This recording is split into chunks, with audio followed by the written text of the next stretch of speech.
Olá, estamos iniciando uma série Olhar de Esperança. Essa palavra doce, essa palavra que nos remete para dentro da eternidade, que nos impulsiona para frente, para cima. Nunca, como nunca a humanidade precisou de esperança.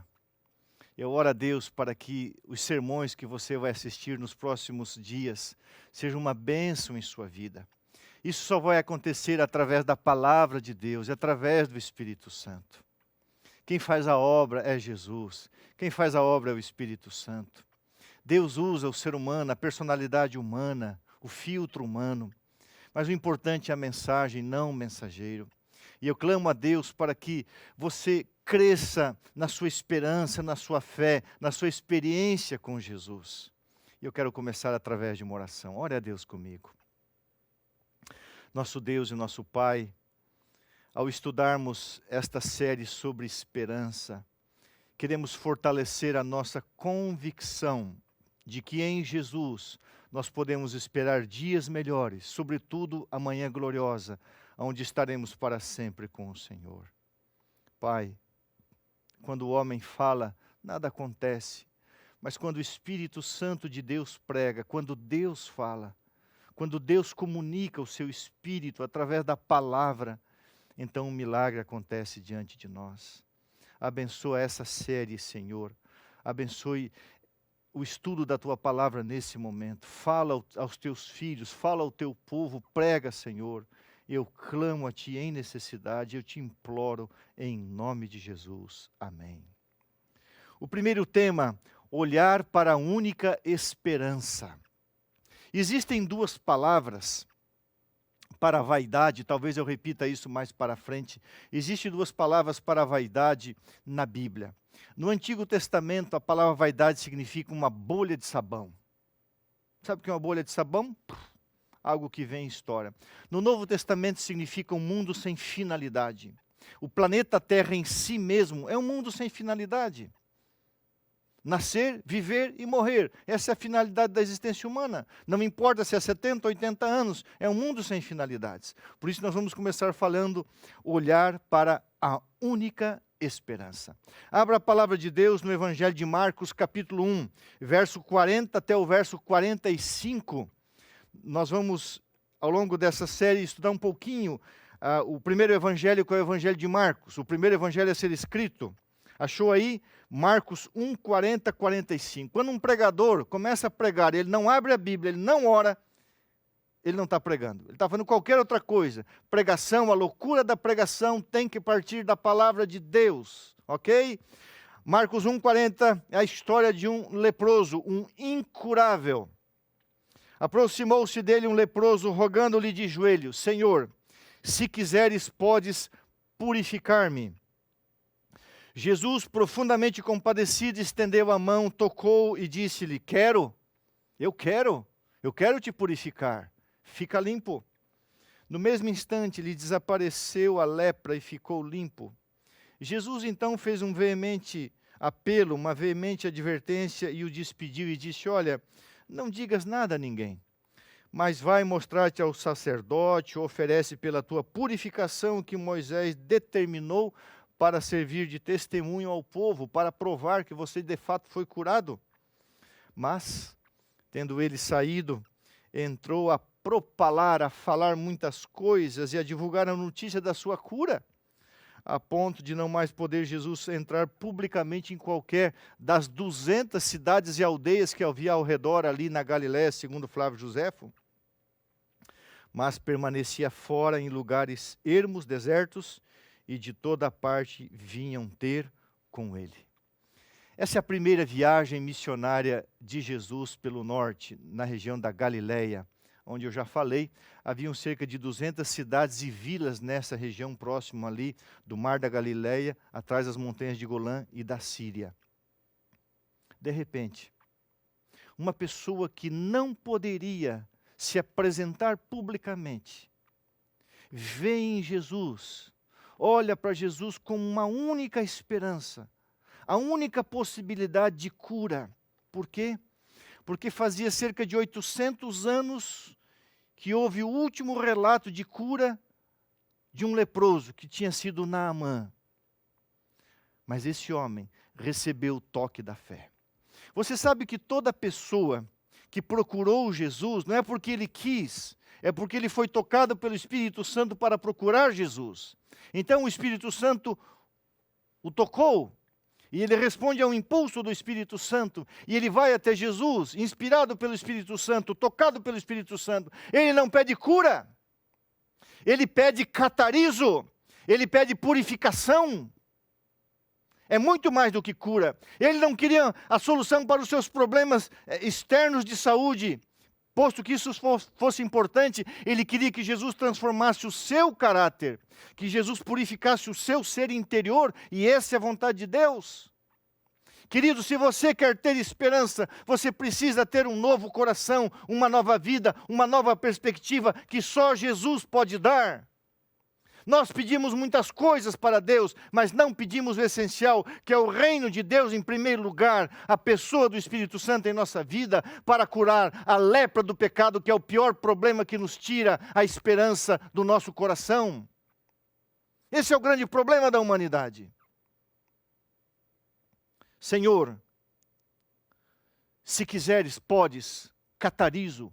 A palavra para cura é terapeu. Aí vem a palavra terapia. Ele não pediu uma terapia, ele pediu uma regeneração espiritual, ele pediu purificação dos seus pecados. E a Bíblia diz que Deus está disposto a perdoar os nossos pecados e nos purificar de toda injustiça. Jesus nasceu para nos salvar dos nossos pecados. Essa é a sua vontade. E quando nós oramos a Deus assim, Senhor, lava-me, limpa-me, purifica-me dos meus pecados, essa oração tem uma resposta imediata, porque essa é a vontade de Deus para a sua e para a minha vida. Você quer começar a ter esperança? A Bíblia ensina em São Mateus capítulo 5, bem-aventurados os pobres de espírito, os humildes de espírito. Quem são? Aqueles que reconhecem a sua necessidade.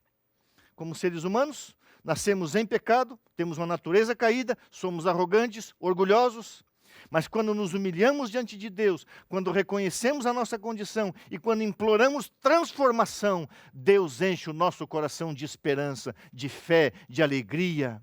E nós projetamos um futuro, aconteça o que acontecer, quer vivamos ou morramos, nós somos do Senhor. Olhe para a vida do apóstolo Paulo, depois que foi regenerado, uma vida cheia de esperança. Tanto sofrimento, açoites, perseguições, escárnio, prisões, por fim decapitado, mas uma vida repleta, fluía de dentro dele águas da vida. Olhe Pedro depois da regeneração, olhe todos aqueles que nasceram outra vez, uma nova vida, um novo olhar, uma nova perspectiva. Se você quer ter esperança, essa não é uma coisa que acontece naturalmente, você precisa ter um novo coração, um novo ser interior, uma nova mente, a mente de Cristo, o sentimento de Cristo, o pulsar do coração de Cristo. Olhar a si mesmo como Deus te olha, um miserável pecador, mas olhar para fora de você sabendo que existe um grande Salvador. Ah, querido amigo, querido irmão, sabe o que Deus precisa de nós para termos esperança? Duas coisas: senso honesto da sua necessidade. Sabe, a única coisa que te recomenda a Deus, a única coisa que me recomenda a Deus são as nossas necessidades. Se tem uma coisa que Deus gosta que você ofereça para Ele, ofereça a tua necessidade. Diga quem você é. Você e eu somos leprosos, incuráveis, incapazes de qualquer bem se não for da parte do Senhor em nós e através de nós pelo poder do Espírito Santo. Deus também quer que nós façamos uma transferência de confiança. Eu gosto dessa definição de fé. O que é fé? Fé é transferência de confiança. O ser humano não produz fé. A fé vem de Deus. Deus nos dá a fé como instrumento para recebermos aquilo que Ele quer nos dar, que é a esperança. Então Deus nos dá o próprio meio para recebermos as suas bênçãos. E Jesus inspirou fé no leproso e quer inspirar fé em você e em mim. Então, quando você pega a palavra de Deus, quando você cai de joelhos, quando você sente vontade de fazer isso, é Deus tocando você, dizendo assim: me procure, seu leproso, que eu quero te purificar, eu quero te transformar, eu quero te adaptar para o céu, eu quero te salvar.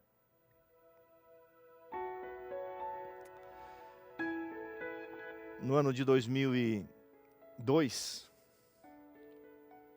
eu morava na cidade de Campo Grande, no Mato Grosso do Sul, e ouvi uma história, e chamei esse casal para trabalhar comigo. O Nelson e a Maria. O Nelson era um andarilho, um andrajoso, sujo, mal cheiroso. Andava pelas longas e distantes rodovias do interior de São Paulo, de cidade em cidade. Alcoólatra, sem família, e vivendo no lixo e do lixo. Dormia onde podia, normalmente o interior de São Paulo é quente. Cidade em cidade perambulando, carregando seus trapos de imundícia, literalmente falando, por dentro e por fora. Mas um dia, o Nelson anda numa pequena cidade, e passando pela rua, com aquele cheiro horrível que o acompanhava, passa em frente a um pequeno salão de beleza, onde tinha uma cabeleireira, cheia de Deus, cheia de Jesus, chamada Maria. E a Maria olhou para aquele homem, e aquela mulher viu ali um leproso espiritual. Chamou ele e falou: "Você está com fome?" "Estou." "Entra aqui para comer." "Posso permitir você tomar um banho?" "Sim." "Posso arrumar roupa limpa para você e do meu ex-marido que havia falecido?" "Pode." Permitiu ele tomar um bom banho, deu roupas limpas, dignas. "Posso jogar fora todas essas coisas e tem que queimar isso aí tão mal cheiroso que está?" "Pode." "Você pode dormir aqui essa noite?" "Posso." "No dia seguinte, posso cortar o seu cabelo direitinho?" "Pode." "Posso fazer sua barba?" "Posso." "Posso arrumar alguém para cuidar dos seus dentes?" "Pode." Só que a Maria olhava para o Nelson não assim, para cuidar do seu exterior, apenas. Atendeu suas necessidades. Quando o Nelson estava alimentado, um pouco mais sóbrio, falou assim: "Nelson, eu tenho algo para você muito melhor do que roupa, do que cama, do que comida, do que barba e cabelo feitos. Eu tenho uma pérola." E a Maria pregou o evangelho para o Nelson. E o Nelson recebeu tanto amor, tanto carinho. Ele se entregou a Jesus. Ele se batizou, ele nasceu de novo. Ele deixou de ser um leproso, espiritualmente falando. E literalmente falando, deixou de ser um andarilho. Eles já haviam se apaixonado. E eles casaram. E um familiar dela me contou essa história lá no Mato Grosso do Sul. E eu falei: "Esse casal tem que ser missionário, eles têm que servir a Deus." E eu os chamei.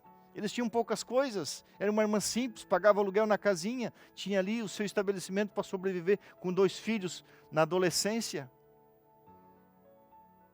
Deixou os filhos por ali e foram. Nunca esqueço, chegaram em Campo Grande, uma Brasília cinza, com a mudança dentro e em cima da Brasília. Providenciei casa, móveis, ajeitei a vida para eles viverem ali. O Nelson acabou trocando a Brasília que deu problema por um Fusca. E nós começamos a fazer um trabalho grande num bairro chamado Jardim Bálsamo, onde batizamos mais de 100 almas ao longo de um ano. No final daquele ano, um dos irmãos, uma das pessoas que estava estudando a Bíblia, caiu de moto e fraturou a perna. E o Nelson me ligou, eu falei: "Nelson, eu estou no centro, você está no bairro, aproveita, põe a pessoa dentro do carro e traga para a Santa Casa de Misericórdia, que eu vou para lá." E o Nelson, naquele amor, aquele carinho com seu Fusca, com aquela pessoa com a perna quebrada, fez ali um movimento errado no trânsito, proibido inclusive, para cruzar caminho, para chegar no hospital, a pessoa gemendo, gritando, com a perna quebrada no carro dele. Ele fez uma manobra de trânsito no lugar errado, e infelizmente bateu assim, uma coisa pequena, bateu no carro de um advogado. Quando eu cheguei, aí ele me ligou apavorado, eu falei: "Já manda essa pessoa com um táxi para o hospital." Um táxi veio, recolheu a pessoa para o hospital, eu cheguei e o advogado estava colocando o carro dele em cima de um guincho. E eu falei para aquele senhor, me apresentei, falei: "Eu sou o chefe dele aqui, eu sou pastor da igreja adventista, por que o senhor está tirando o carro dele?" Se ele não tem com o que pagar, ele bateu no meu carro, eu vou tirar, e eu tenho interesse nesse carro.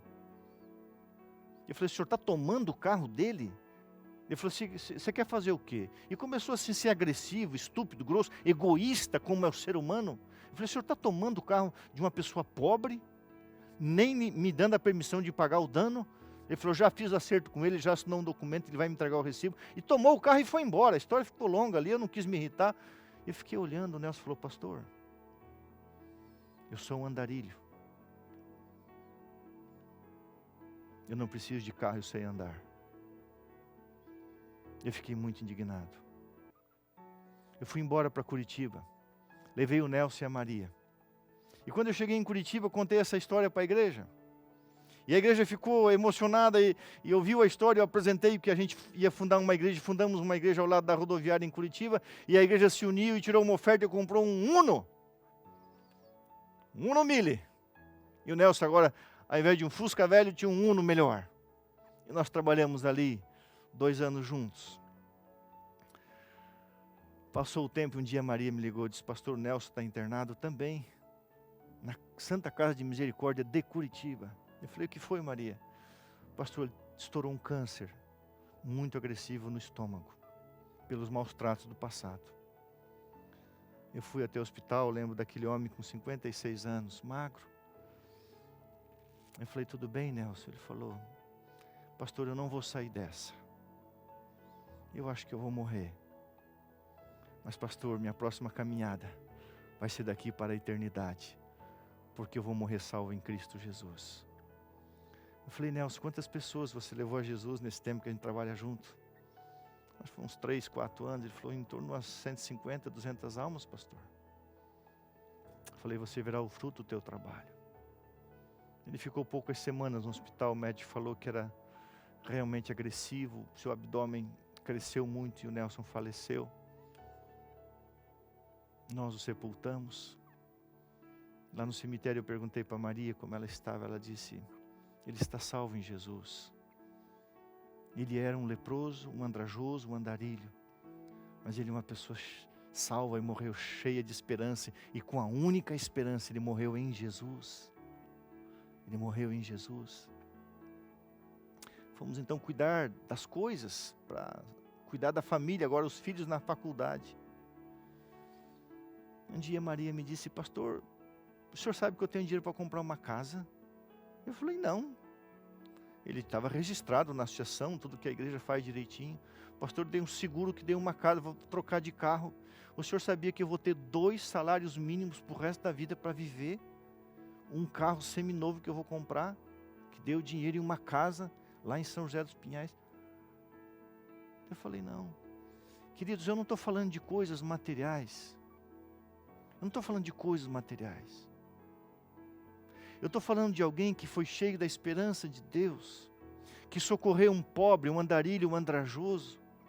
E aquele pobre, andarilho, andrajoso, sujo, nascido em Cristo Jesus, que foi cheio da esperança de Deus, materialmente falando, amparou uma viúva com uma casa, carro e salário para o resto da vida.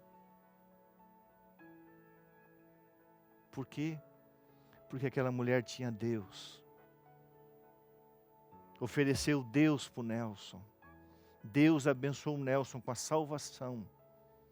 E Deus ainda recompensou aquela irmã na sua vida, lhe dando um pouco mais de dignidade nesse mundo injusto, onde muitos têm muito e a maioria tem pouco. Você quer ter esperança? Você precisa olhar para um lugar, para Jesus. Qual a solução que o leproso tinha? Diz para mim. Quem poderia resolver o seu problema? Quem? Só Jesus. Você vai entender ao longo dessa série que para as questões mais importantes e cruciais da existência aqui nesse mundo, só Deus tem a solução. E Deus tem solução para todas as coisas, inclusive a pior, que está batendo na nossa porta, que é a morte.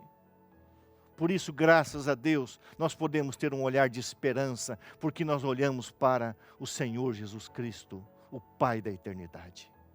Que Deus abençoe você. Carregue sempre um olhar de esperança, você leproso, você leprosa, como eu também, que logo seremos curados da natureza pecaminosa e estaremos para sempre com o Senhor. Que Deus abençoe você e a sua família. Estaremos juntos nessa série. Um grande abraço. Nosso Deus e Pai, obrigado, porque a palavra do Senhor fala a história de um homem que não procurava solução para os seus problemas, não procurava terapia, ele procurava catariso, ele procurava purificação, e o teu desejo é nos purificar da lepra do pecado, transformar o nosso caráter e nos levar para a glória celestial. Que ao caminharmos junto pelos próximos dias, o Espírito Santo esteja conosco e possamos crescer no conhecimento de Cristo Jesus. Nos batiza com o Espírito Santo, com a mente de Deus, o sentir e o pensar de Jesus Cristo, e mantenha o nosso olhar fixo no Senhor, porque Tu és a nossa única e total esperança. Nós oramos em nome de Jesus. Amém.